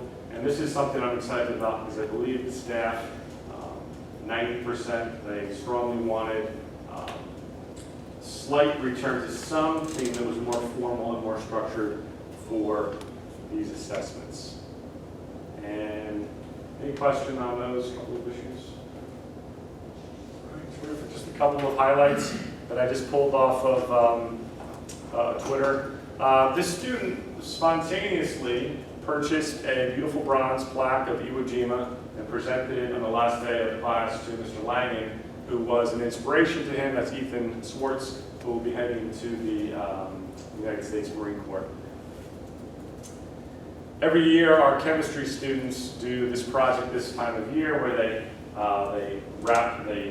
put an egg inside a box and they provide X number of cushion and they measure the amount of feet it drops and the velocity and the impact. Mr. Dunn could probably explain it better as an engineer. Yeah, well, is it physics or chemistry? It is chemistry, but there's certainly some physics involved in what they're doing. So I'm excited about that. They're having fun. It's the second or third time Mr. Baker has taken students to the local community to plant trees. So we are decreasing our carbon footprint, I suppose, and beautifying the community, doing something very hands-on and meaningful. Those students will... And Sussex Borough is very, very grateful to have this collaboration. When I meet with the people during Chamber of Commerce, the Sussex Borough committee people are very happy to be working with our kids. So the kids enjoy it. It feels good to plant a tree. Yeah. It'll be there for the rest of your life, and to allow and we can have these students leave almost for 2 periods, and they're back, and they planted 50 trees, and it's just it's a win-win. This student that went into the AP history class this week, his project for the end of the year was the Cold War, and he created this very intricate board game with cards and rules and pieces. He used a 3D printer to create missiles, and the students played it, and it was a fabulous, really it was an outstanding example of applying what you learned in class to hands-on activity. So that was Dylan Halbig, and it's Mrs. Loeb. Just a couple of things. Our Calliope, I believe that in the curriculum committee we discussed the fact that although we had considered cutting Calliope, that we are going to be able to find funding to support it. The outpouring from students and teachers made us rethink that. It will be at a reduced cost, but the timing, I think, of last weekend's event shows how significant this is to our community. We do a coffee house, an open mic, a reading of poetry, and students and the parents attend, and it's really just a very nice night. Last one, I think, we've done so much to promote reading. Ms. Lawson and the English department have promoted Book Love now for 2 years, and this was just a tweet of a senior. Those are the books that she read this year. And more important than that were the students that said they haven't really read a book in several years, who read 3 or 4 this year. And that's very, very meaningful, so we're thrilled about that. That is that. All right. Thank you. Yeah, it was. action items. A, curriculum instruction and technology. Sure. The board accepts the faculty attendance rate, student attendance rate, and suspension report for the month of May. I'd like to move items 4 through 8. 4 is approve the harassment, intimidation, and bullying report from May to June 17th. 5 is to approve the field trips listed on the A-5A and A-5B attachments. 6 is to approve the revision of the 9 job descriptions as listed. 7 is to abolish the job descriptions for D10 and D14 as listed. And 8 is to approve the revisions that Mr. Campbell just described to us for the 2019-20 program of studies. Moving items 4 through 8. Need a second? Second. Ready? Comment? Question? Roll call? Mr. Moran? Yes. Mrs. Anderson? Yes. Mr. Dunn? Yes. Ms. Nugent? Yes. Mr. Donovan? Yes. Mr. Ratcliffe? Yes. Mr. Keel? Yes. Moving to personnel items. Okay, I'd like to move item 1. It is recommended by the superintendent that the Board of Education accepts with regret the retirement notification of Brooke Schultz, maintenance, effective July 1st, 2019. Seeking a second. Second? Any discussion or comments on? Yes. Seamus, you did a great job today at the luncheon talking about Brooksy. It was Great fun. job. He's a fun guy to talk about. He is, and I wanted to jump up and take up even more time during the luncheon, but I realized that wouldn't work out. But I ran 8 kitchens in the foods room for 30-some years, and he was always across the hall, and I'd pat across the hall and say, Brooksy, you got a problem with kitchen A, or Brooksy this, or he goes, all right, I'll be over. And then he comes over, and he always fix everything. My favorite Brooks fix, however, is the day that I said, Brooks, it's freezing in our office. I don't know what's wrong. The heat's not right. There's a big problem. He's, all right. So he comes over. He looks around. And, yeah, you've got to know the layout of that office. The windows are very up high, and there are curtains. And he gets up at my desk. He's looking around. And he slam. He shuts the window. I said, thanks, Brooks. That was what he needed to fix. So he was, and he never batted an eye. Anything I needed to have done, he just came out and took care of it, and he was always fun, always jovial. So I'm going to be happy for him to be retired and with his grandchildren and his family, and he's put in a lot of good years of doing fun things and meaningful things at High Point. Okay, that's all I'm going to say. I just want to say congratulations to Brooks. He is an institution, and as friendly a gentleman that I've encountered in my time here. Just always pleasant, no matter what was going on, no matter how other people acted. He was pleasant, and you wanted to say hello and talk to him. He was the kind of person who you wanted to engage, you know, particularly back then when I engaged more people. But he, just a lovely, lovely man who has been here a long time, and he will be very, very much missed, and he cannot be replaced. We just want to say congratulations and thank you for your time and all the impact that you've had on the lives of the people of this community. Could I get a roll call? Mrs. Anderson? Yes. Mr. Dunn? Yes.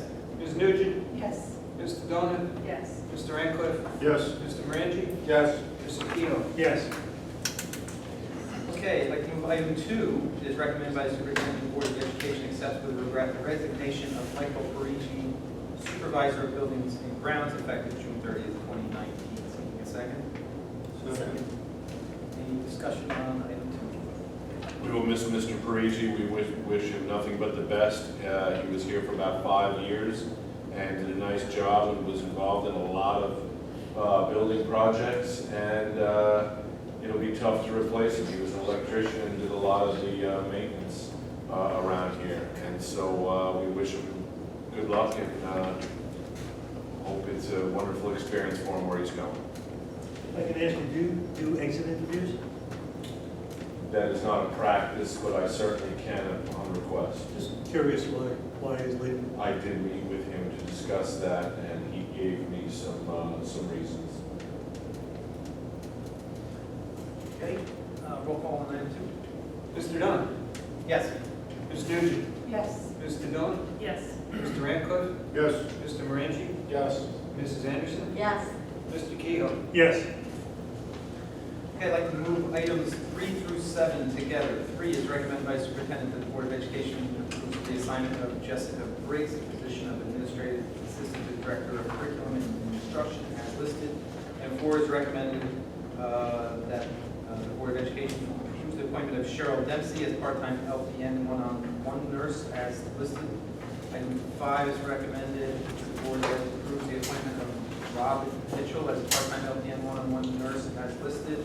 Item 6 is recommended that we approve the following substitute custodial workers for the 2019-2020 school year as listed. Item 7 is recommended that the board approve the appointment of Aaron Wislowski as a substitute aide for the 2019-2020 school year. Second. Any discussion on items 3 through 7? None? Ms. Nugent? Yes. Ms. Dillon? Yes. Mr. Radcliffe? Yes. Mr. Morangi? Yes. Mrs. Anderson? Yes. Mr. Dunn? Yes. Mr. Kehoe? Yes. Okay, item 8 is a personnel item which was discussed in the executive session prior to this evening's public session. There was a amendment to this item that I would like to place in. I'll read the amended version.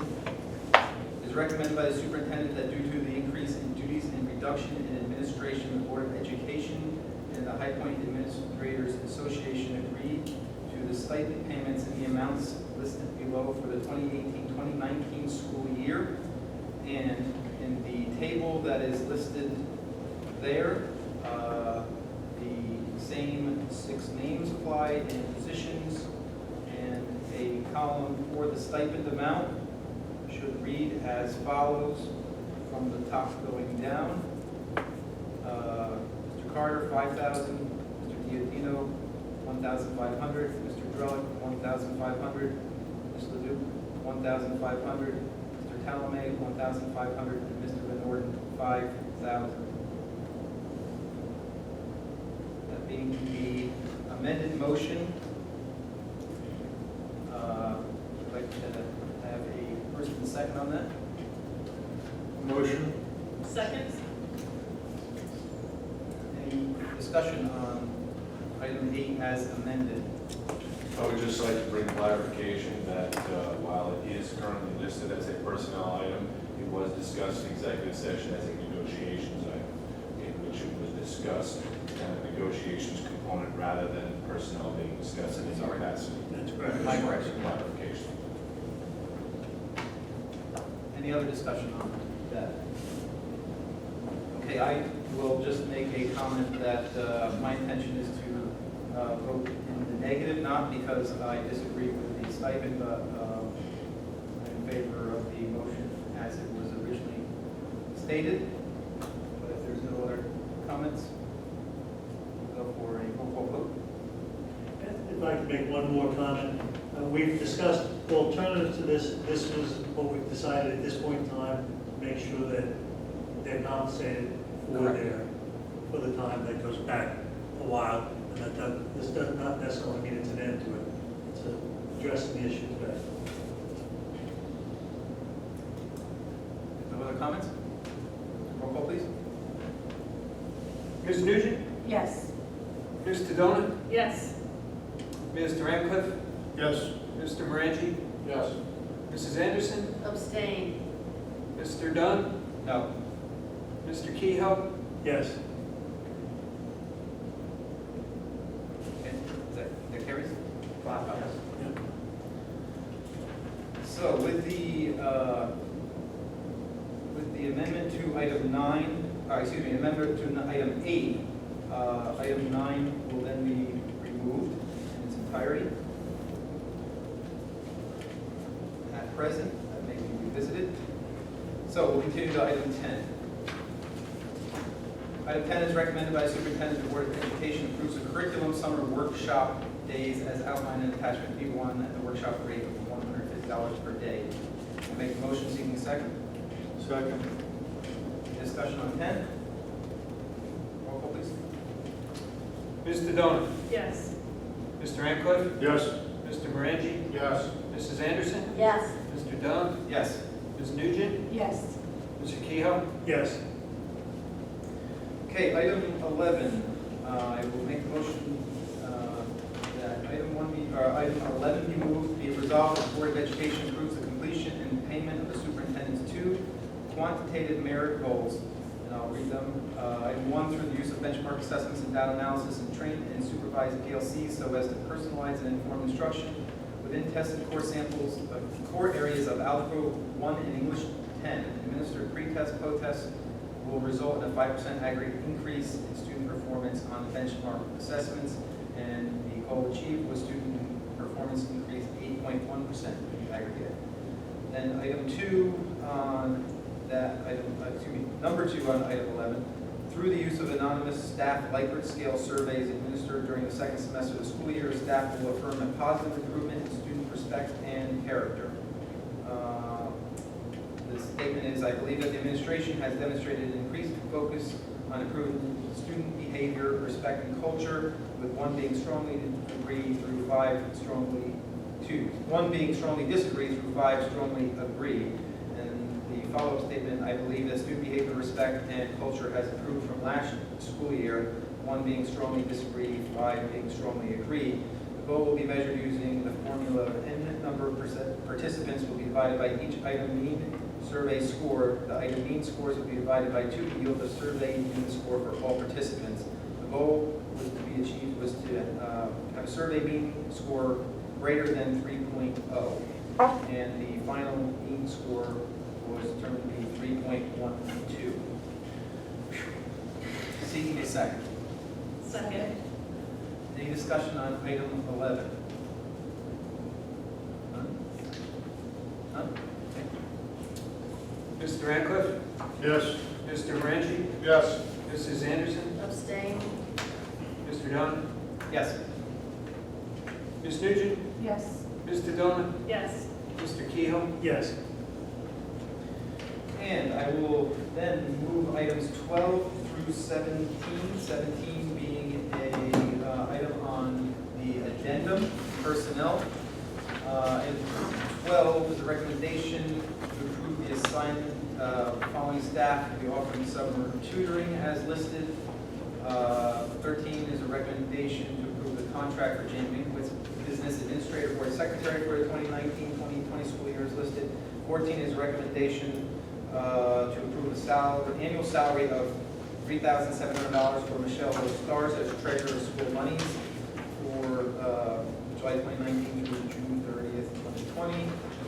15 is a recommendation to approve Jan Tiger for the position of part-time teacher of German as listed. Item 16 is a recommendation that the school, to approve Deborah Little as a full-time school bus driver at the hourly rate as listed. And item 17 is a recommendation that the board approve Ms. Jessica Imhoff for the position of counselor SAC for the 2019-2020 school year at this step as listed, pending receipt of all required paperwork and certifications. And I should also mention that item 15 was also pending completion of all required documentation certification. Seeking a second on those Second. items. Any discussion on any of those? Seeing none? Mr. Morangi? Yes. Mrs. Anderson? Yes. Mr. Dunn? Yes on all, I have to abstain on 15.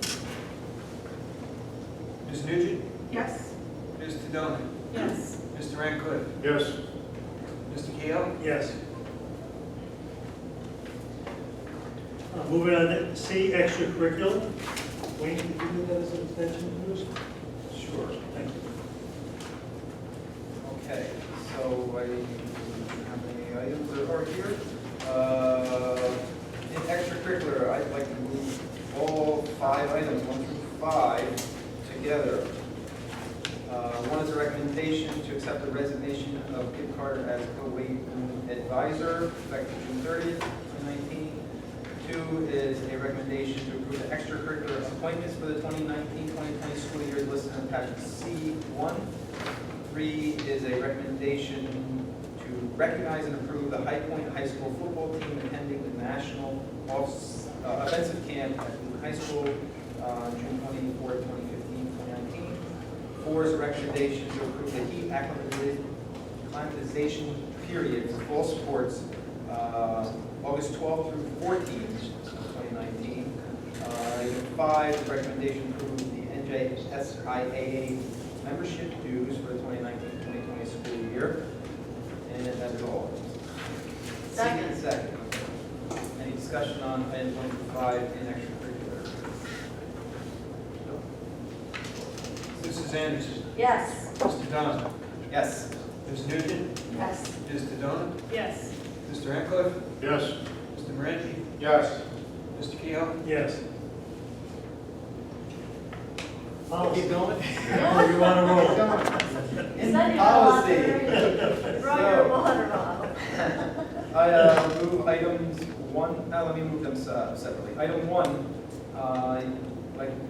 move, item 1 is recommended by the superintendent and board of education approves the first reading of the following new policy. Policy 1642, earned sick leave law, and regulation 1642, also earned sick leave law. Seeking a second. Any discussion on item 1 policy? This is a required new policy which requires 2 readings.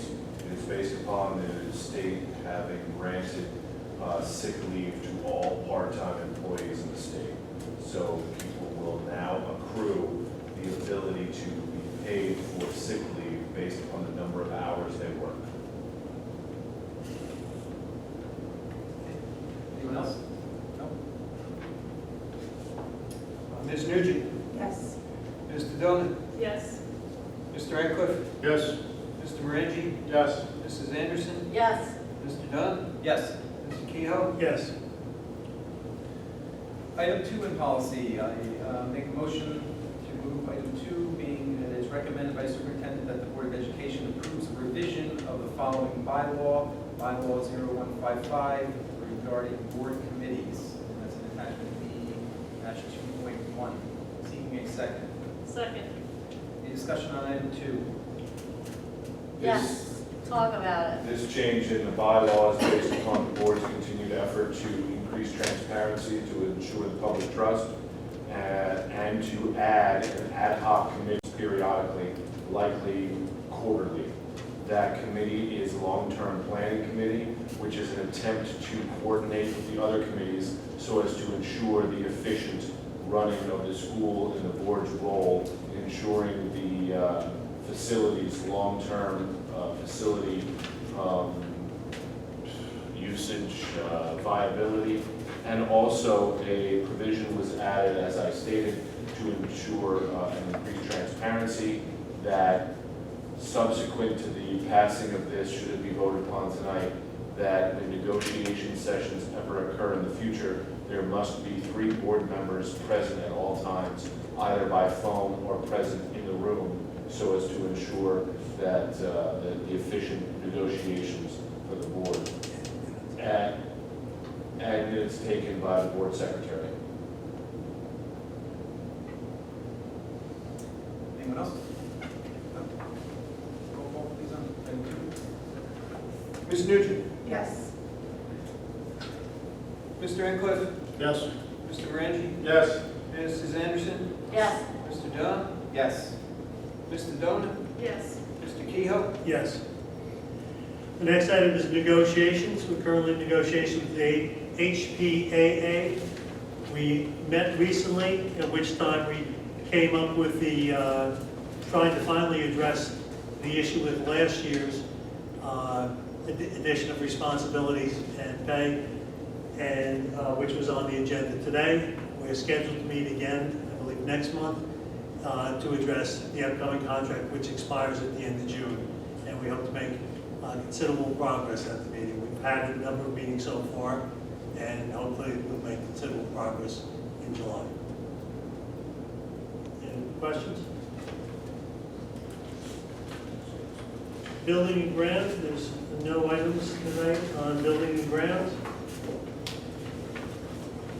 Finance. Back to me. I will move items 1 through 5 together, noting that there will be a modification to item 5 when I get there. Item 1 is a recommendation to accept the report of the Board Secretary and Business Administrator for the month of May 2019. 2 is a recommendation to accept the report of the Treasurer for the month of May 2019. 3 is a recommendation to approve the report of transfers for the month of May 2019. 4 is a recommendation to approve the payment, the attached schedule of audited bills dated June 17, 2019. And item 5, we are going to strike agency account, cafeteria account from this item that will be moved in July. So the recommendation is the board accepts the adult education athletic accounts, principal petty cash, school store, and student accounts for the month of May 2019. Seeking a second? Second. Any discussion on items 1 through 5? None? Roll call, please. Mr. Radcliffe? Yes. Mr. Rangi? Yes. Mrs. Anderson? Yes. Mr. Dunn? Yes. Ms. Nugent? Yes. Mr. Dunn? Yes. Mr. Kehoe? Yes. Let me move item 6 alone. Make a motion and read the resolution as it's written. Be it resolved that the board approve the following resolution for monies into capital reserve at the end of the 2018-2019 school year. Whereas NJSA 18A:21-2 and the other NJSA listed permit a Board of Education to establish and deposit to certain reserve accounts at year end, and whereas the aforementioned statutes authorize procedures under the authority of the Commissioner of Education which permit a Board of Education to transfer unanticipated excess current revenue or unexpended appropriations into reserve accounts during the month of June by board resolution, and whereas the High Point Regional Board of Education wishes to transfer unanticipated excess current year revenue or unexpended appropriations from the general fund into the capital reserve account at year end. And whereas the High Point Regional Board of Education has determined that an amount not to exceed $400,000 is available for such a purpose of transfer, now therefore be it resolved that the High Point Regional Board of Education that it hereby authorizes the district school business administrator to make this transfer consistent with all applicable laws and regulations. Second. Discussion on item 6. This doesn't mean that we're transferring 400,000. No. Correct. Just if It it's, means what is it? the ability up to Up to. 400,000 as it's written. Thanks, yeah, good clarification. Typical accounting practices as recommended by auditing firms is to go higher than that. And it was recommended to go to approximately 500,000. We determined that it was more appropriate to have a number more closely aligned with what we will actually put into the capital reserve. Any other questions or comments? Anybody have an idea what's in the current capital reserve account? Approximately? Approximately capital reserve now is 73,000. Does anybody believe that's satisfactory? We need to build it up to address future capital needs. Is it, that's part of the long-term plan that we had talked about before? Yes, long-range facility plan has a number of items that the committee talked about that will need to be addressed in the next 1 to 10 years, and we would need to build up our capital reserve to address those issues. Thank you. Okay. Roll call on that, please. Mrs. Anderson? Yes. Mr. Dunn? Yes. Ms. Nugent? Yes. Mr. Donut? Yes. Mr. Radcliffe? Yes. Mr. Rangi? Yes. Mr. Kehoe? Yes. Okay, I'll move item 7, separate with the recommendation the board approves the tax schedules for the 2019-2020 school year. Seeking a second. Second. Any comments, questions on item 7? None? Mr. Rangi? Yes. Mrs. Anderson? Yes. Mr. Dunn? Yes. Ms. Nugent? Yes. Ms. Sedona? Yes. Mr. Ankliff? Yes. Mr. Kehoe? Yes. Okay, I think I can move the remainder of the items together, 8 through 11. In finance, make a motion, item 8 is a recommendation the board approves Maggio's Food Service Management Company for Food Service Management Company for the 2019-2020 school year, based upon the opening of the request for proposals on May 29th, 2019, with the following conditions: A guaranteed break even, and B, a management fee of $20,000. Item 9 is a recommendation, approve an agreement between the Ed Services Commission of Morris County and High Point Regional High School to provide health and environmental safety services as needed for 2019-2020. Item 10 is a recommendation to approve an agreement with Bayada Home Health Care to provide substitute nurses for the 2019-2020 school year as listed. And item 11 is a recommendation to approve the following tuition contracts with the High Point Regional as ascending district and the following districts and related information as listed in that table.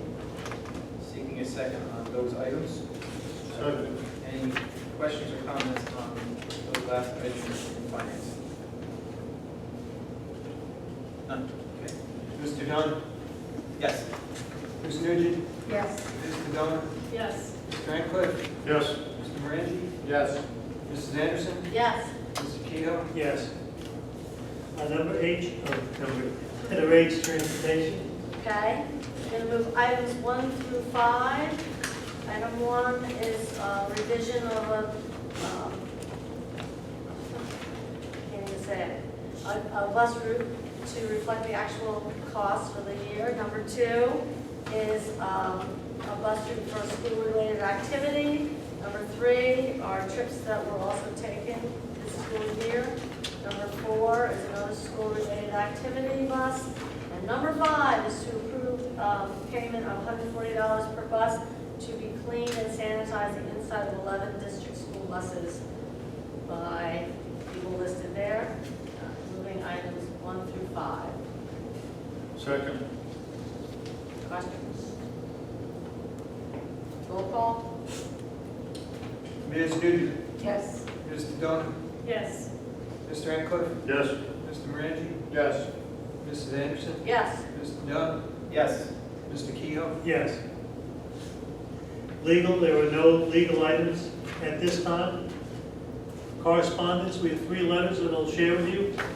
One is to the Board of Ed on behalf of the AP research class. Thank us for supporting their AP capstone program. We would especially like to thank Ms. Anderson and Ms. Sedona for attending our formal research presentations. Without the board's support, we would not have had the opportunities to pursue our interest and practice higher level research skills. Signed by the participants. Yes, Debbie would like to say it. Really nice. That was very impressive too. Yes. it was.